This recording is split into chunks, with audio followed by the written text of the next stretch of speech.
भी हो। बाबा कहते हैं कि हर एक को अपने कर्मों का फल भुगतना पड़ता है, चाहे आप कहीं पर भी रहो, कुछ भी करो, लेकिन आपके कर्म मुझसे छुपे हुए नहीं है। बाबा की इस बात को सब लोगों को ध्यान में रखना चाहिए और बाबा के उपदेशों का हमें आचरण में लाना चाहिए। और तो कुछ नहीं, बाबा ने हमेशा अपने भक्तों के लिए बहुत सारे दुख झेले हैं। बाबा ने मुझे कहा हो कि इस बार तो शिरडी जा रहा है, जा, मैं तुझे बहुत ही बड़ी शान शौहरत देने वाला हूँ। और उसी शान शौहरत के कारण मुझे निमोनिया हो गया और फेफड़ों में पानी भर गया था, जी। पानी निकाला गया। तो इन तमाम हरकतों के कारण मेरा शिरडी आना नहीं हुआ था। वाह। तो इस बार तो बाबा से मैंने गुजारिश की कि बाबा कुछ भी हो जाए, मुझे मुझे शिरडी शिरडी बुला लो। बुला लो। और मैं दवाओं के साथ साथ रोजाना बाबा की उदी का भी सेवन करता हूँ, वाह। माथे पे लगाता हूँ, पानी में घोल कर पीता हूँ।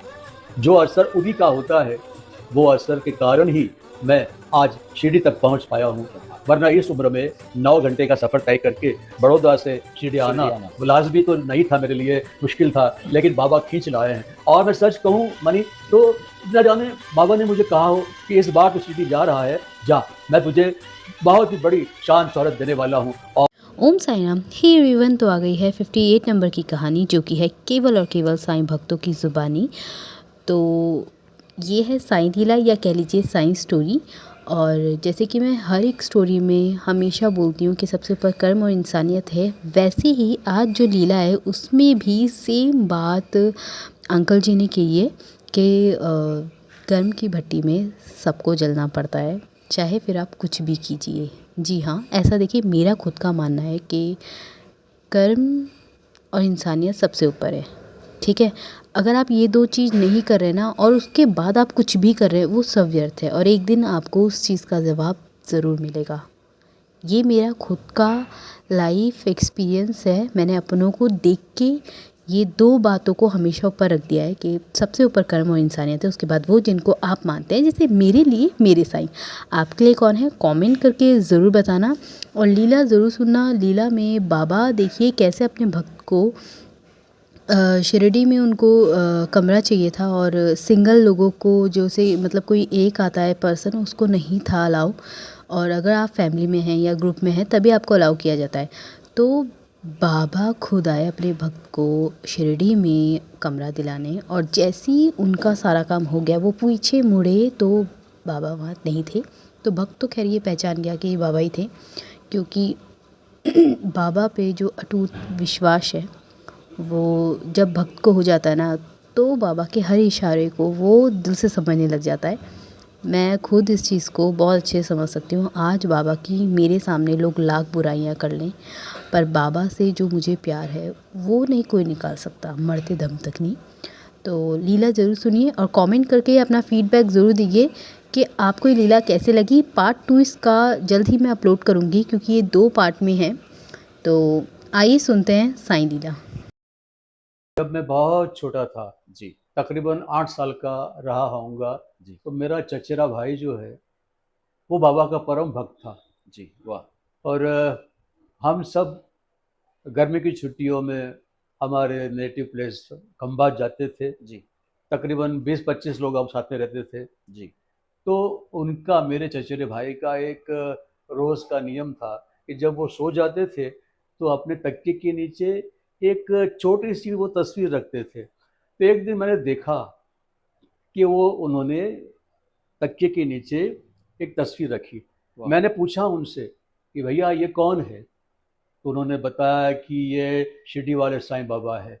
पता नहीं, न जाने क्या कशिश थी बाबा की आंखों में कि उसी दिन से मैं बाबा का भक्त हो गया। क्या बात है, वाह, बहुत खूब। मैं जानता नहीं था शिरडी कहाँ पर आया है, साईं बाबा कौन है, कुछ भी पता नहीं था। रफ्ता रफ्ता धीरे धीरे धीरे उम्र बढ़ती गई और साथ साथ बाबा के लिए मेरे मन में श्रद्धा बढ़ती गई। और आज यह दिन है कि मैं 76 साल का हो गया हूँ और मैं तकरीबन 50 साल से शिरडी में आता जाता रहा हूँ। बाबा ही खींच लाते हैं। बाबा की करुणा सगर जो आंखें जो है वो चैन से बैठने नहीं देती है।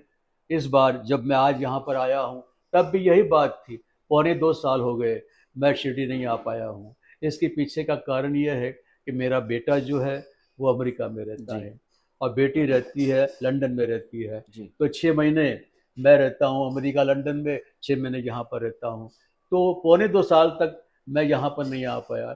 हुआ ये कि मुझे स्टेंट लगवाया गया, फिर मुझे निमोनिया हो गया और फेफड़ों में पानी भर गया था, जी। पानी निकाला गया।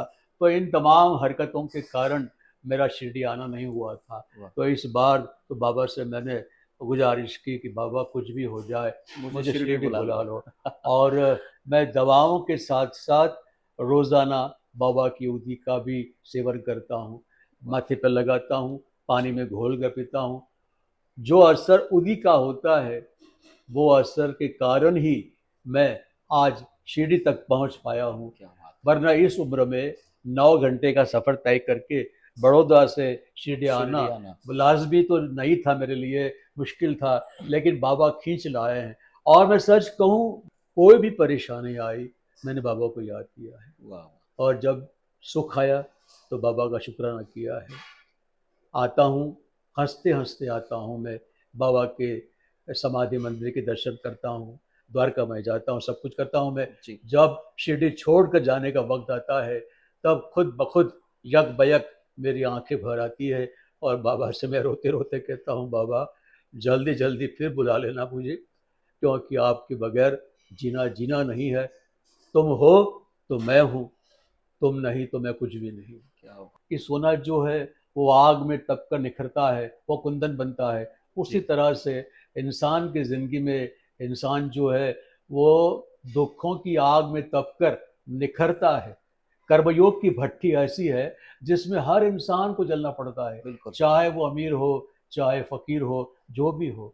बाबा कहते हैं कि हर एक को अपने कर्मों का फल भुगतना पड़ता है, चाहे आप कहीं पर भी रहो, कुछ भी करो, लेकिन आपके कर्म मुझसे छुपे हुए नहीं है। बाबा की इस बात को सब लोगों को ध्यान में रखना चाहिए और बाबा के उपदेशों का हमें आचरण में लाना चाहिए।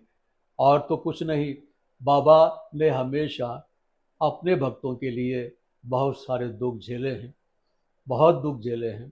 मेरे लिए भी ऐसा ही हुआ था जब मैं पहली बार शिरडी में आया, एसटी में आया था, स्टेट ट्रांसपोर्ट की बस में आया था। गवर्नमेंट की जो बस गवर्नमेंट की बस जो होती है ना, उसमें आया था। उस वक्त मेरे हालात तो इतने अच्छे नहीं थे और मेरे घर में मेरी मोहतरमा जो है, जी। मेरा बेटा है, मेरी बेटी जो है, वो सब स्वामीनारायण संप्रदाय BAPS प्रमुख स्वामी महाराज को मानने वाले हैं। जी। मैं भी जाता आता रहता हूँ वहाँ पर, लेकिन शिरडी जब आना होता है तो मैं अकेला आता हूँ। उस वक्त भी मैं अकेला आया था, बहुत सालों की बात है। पहली बार शिरडी में मैंने कदम रखा और मुझे पता नहीं था कि यहाँ पर अकेले आदमी को वो लोग रूम नहीं देते हैं। तो मैं तो जाके खड़ा हो गया, मैंने कहा मुझे कमरा चाहिए। तो वहाँ बताया मुझे मनी कि भाई अकेले को हम कमरा देते नहीं हैं। मैंने कहा कि अब दे दीजिए, मुझे ये स्पाइन का प्रॉब्लम है, मैं ज़्यादा लंबे समय तक बाहर नहीं रह पाऊँगा। इतने में एक भले आदमी ने मेरा कंधा थपथपाया और कहा कि आपको कमरा चाहिए? मैंने बोला जी हाँ। कहा मेरे पास कमरा है, मेरे पास जो कमरा है जी। वो आपके लिए बराबर है, मेरे लिए छोटा है, चलिए मैं आपको दिखाता हूँ। तो वो मुझे लेकर आए, कहा कि ये सामने वाला जो कमरा है 10 नंबर का, वो मैं आपको दे रहा हूँ, मैं नया कमरा ले लूँगा। और मैं चाबी लेकर ताला खोलने लगा, मैंने कमरा खोला और पीछे मुड़कर बोला कि बहुत बहुत शुक्रिया। तो इतने में वहाँ पर कोई नहीं था। तब मालूम पड़ा कि इस आदमी के रूप में मेरे साईनाथ आए, उन्होंने मुझे कमरा दिलाया। शिरडी की पावन भूमि पर पैर रखते ही सबसे पहले मेरे ज़िंदगी का जो तजुर्बा था वो ये तजुर्बा था कि इस बाबा ने मुझे एक अकेले आदमी को कमरा दिलाया था। मेरी आस्था, मेरी श्रद्धा तब से बढ़ने लगी और तो थी ना खूबसूरत लीला, और इसका पार्ट 2 जल्द ही आउट होगा। बहुत खूबसूरत लीला थी। मेरा इस चैनल पे यही मोटिव रहता है कि जितना भी रिसर्च वर्क है उसमें से मैं मेन चीज़, जितनी भी ऑथेंटिक चीज़ें हैं बाबा से रिलेटेड, वो सब इस चैनल पे जितनी जल्द से जल्द हो सके उतनी जल्द से जल्द पोस्ट करूं। और बस मेरा यही कहना है लास्ट में कि बाबा के प्रति जिनकी भी जो आस्था है उसे अपने किसी भी तरह दृढ़ता से पकड़ के रखिए, क्योंकि देखिए जब सबसे ऊपर ही कर्म और इंसानियत है तो आप दर भटक के या अपने दरबारों को बदल के क्या ही कर लोगे। तो सबसे अच्छा तो यही है कि आप कर्म कीजिए, हर किसी के प्रति एक जैसा भाव रखिए, इंसानियत रखिए। जैसे बाबा के जो सिद्धांत थे वो बहुत ही खूबसूरत सिद्धांत थे।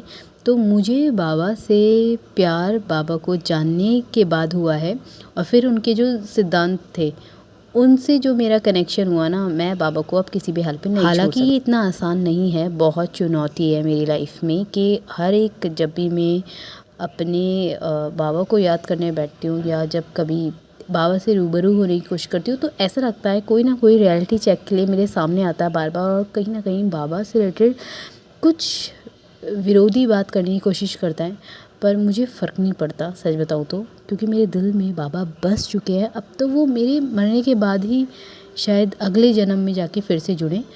पर इतना ही विश्वास आप सबको भी बना के रखना है कि बाबा का साथ कभी मत छोड़िए, क्योंकि बाबा के सिद्धांत, बाबा की बातें आपको सच में इंसान बना देंगी। ओम साई राम, जय साई राम। मिलते हैं नेक्स्ट वीडियो में नई किसी टॉपिक के साथ, नई किसी लीला के साथ, और कमेंट करके और अपना फीडबैक ज़रूर दीजिए कि आपको लीलाएं कैसी लगती हैं। मिलते हैं नेक्स्ट वीडियो में। ओम साई राम।